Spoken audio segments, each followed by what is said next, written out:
Aryadan ഷൗക്കത്തിനെ പിന്തുണയ്ക്കാനുള്ള welfare party തീരുമാനം പ്രചരണ രംഗത്ത് ആയുധമാക്കാൻ ഒരുങ്ങുകയാണ് LDF. ലക്ഷ്യം പരമ്പരാഗത സുന്നി വോട്ടർമാർ തന്നെ. ഉപതെരഞ്ഞെടുപ്പിൽ ഇടതുമുന്നണിയെ പിന്തുണയ്ക്കാൻ തീരുമാനിച്ച അബ്ദുൾ നാസർ മദനിയുടെ PDPയുമുണ്ട്. ഇങ്ങനെ പ്രചരണം അടുത്ത ഘട്ടവും കൊഴുക്കുകയാണ്. നിലമ്പൂരിൽ ഉപതെരഞ്ഞെടുപ്പിൽ പ്രചരണം മുറുകവെ UDF സ്ഥാനാർത്ഥിക്ക് പിന്തുണ നൽകിയ ജമായത്തെ ഇസ്ലാമിയുടെ വെൽഫെയർ പാർട്ടിയുടെ തീരുമാനം പ്രചരണ ആയുധമാക്കാൻ LDF ഒരുങ്ങി.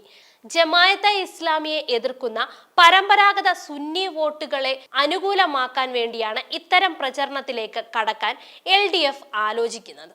ഒരു കാലത്ത് ജമായത്തെ ഇസ്ലാമിയുടെ കടുത്ത വിമർശകനായിരുന്നു ആര്യാടൻ മുഹമ്മദ്. അദ്ദേഹത്തിന്റെ പുത്രനെയാണ് ജമായത്തയുടെ രാഷ്ട്രീയ പാർട്ടി പിന്തുണയ്ക്കാൻ തീരുമാനിച്ചത്. ഇത് രാഷ്ട്രീയമായി തങ്ങൾക്ക് എങ്ങനെ അനുകൂലമാക്കി മാറ്റാമെന്ന ചിന്തയിലാണ് ഇടതുമുന്നണി ഇപ്പോൾ. തിങ്കളാഴ്ച നിലമ്പൂരിൽ നടന്ന പത്രസമ്മേളനത്തിലാണ് വെൽഫെയർ പാർട്ടി സംസ്ഥാന പ്രസിഡന്റ് റസാഖ് പാലേരി പാർട്ടിയുടെ പിന്തുണ ഔദ്യോഗികമായി പ്രഖ്യാപിച്ചത്. LDF സർക്കാരിന്റെ കീഴിൽ മലപ്പുറം ജില്ലയെ സാമൂഹിക വിരുദ്ധരുടെ കേന്ദ്രമായി ചിത്രീകരിക്കാൻ ഒരു രഹസ്യ അജണ്ടയുണ്ട്. ഒരു അഭിമുഖത്തിൽ മുഖ്യമന്ത്രി പോലും അത്തരമൊരു പ്രസ്താവന നടത്തി.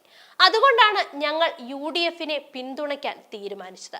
2019 മുതൽ UDFനെ പിന്തുണയ്ക്കുന്ന വെൽഫെയർ പാർട്ടി നേതാവ് നിലപാട് വ്യക്തമാക്കിയിരുന്നു. ജമാഅത്തെ ഇസ്ലാമിയുടെ പിന്തുണയുള്ള വെൽഫെയർ പാർട്ടി തങ്ങളെ UDFന്റെ അസോസിയേറ്റ് അംഗമാക്കുന്നത് ഉൾപ്പെടെ നിരവധി ആവശ്യങ്ങൾ മുന്നോട്ട് വെച്ചിരുന്നുവെങ്കിലും അത്തരം ഉറപ്പൊന്നും ലഭിക്കാതെയാണ് ഇപ്പോൾ പിന്തുണയ്ക്കുന്നത്.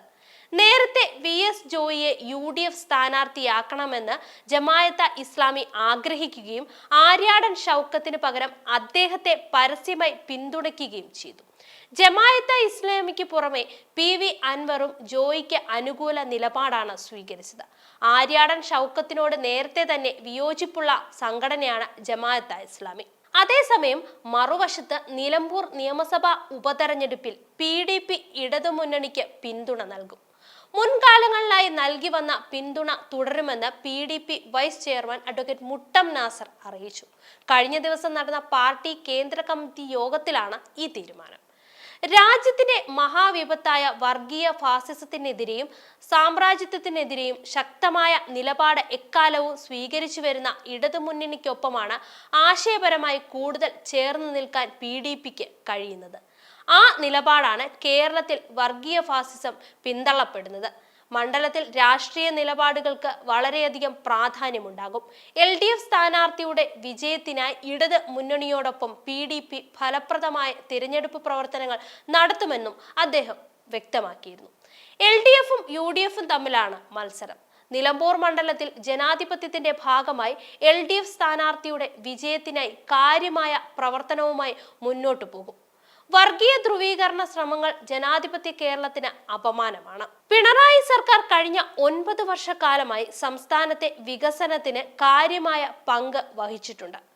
സാമൂഹ്യനീതി ഉറപ്പാക്കി ജനങ്ങളുടെ അടിസ്ഥാന ആവശ്യങ്ങൾ പരിഹരിക്കുന്നതിന് ചെയ്തു വരുന്ന പ്രവർത്തനങ്ങൾ ശ്രദ്ധേയമാണ്. നിലപാടുകളിൽ ശക്തമായി ഉറച്ചു നിൽക്കുന്ന LDF സ്ഥാനാർത്ഥിക്ക് അനുകൂലമായ സാഹചര്യമാണ് നിലമ്പൂരിൽ നിലനിൽക്കുന്നതെന്നും മുട്ടം നാസർ പറഞ്ഞു വെച്ചിട്ടുണ്ട്. അതേസമയം നിലമ്പൂരിൽ പ്രചരണം അടുത്ത ഘട്ടത്തിലേക്ക് കടക്കുകയാണ്. M സ്വരാജിനായി LDF P Rajeev, V Sivankutty, Roshy Augustine തുടങ്ങി 10ഓളം മന്ത്രിമാരെ ഇറക്കുമ്പോൾ പ്രതിപക്ഷ നേതാവ് VD സതീശൻ, ഉപനേതാവ് PK Kunhalikutty, UDF convener Adoor Prakash, KPCC അധ്യക്ഷൻ സണ്ണി ജോസഫ് ഉൾപ്പെടെയുള്ള നേതാക്കളുടെ നീണ്ട നിരയെ ഇറക്കിയാണ് UDFന്റെ പ്രചരണം. BJP സ്ഥാനാർത്ഥി നിലമ്പൂർ നഗരസഭാ പരിധിയിൽ പര്യടനം നടത്തും. സ്വരാജിന്റെ സ്ഥാനാർത്ഥിത്വം തിരഞ്ഞെടുപ്പ് പ്രവർത്തനങ്ങൾക്ക് കൂടുതൽ ഊർജമായെന്നാണ് പാർട്ടിയുടെ വിലയിരുത്തൽ. വഴിക്കടവ് അപകടം സംബന്ധിച്ച മന്ത്രി AK ശശീന്ദ്രന്റെ പരാമർശം തിരിച്ചടിയായേക്കുമെന്ന് മുന്നണി വിലയിരുത്തലുമുണ്ട്.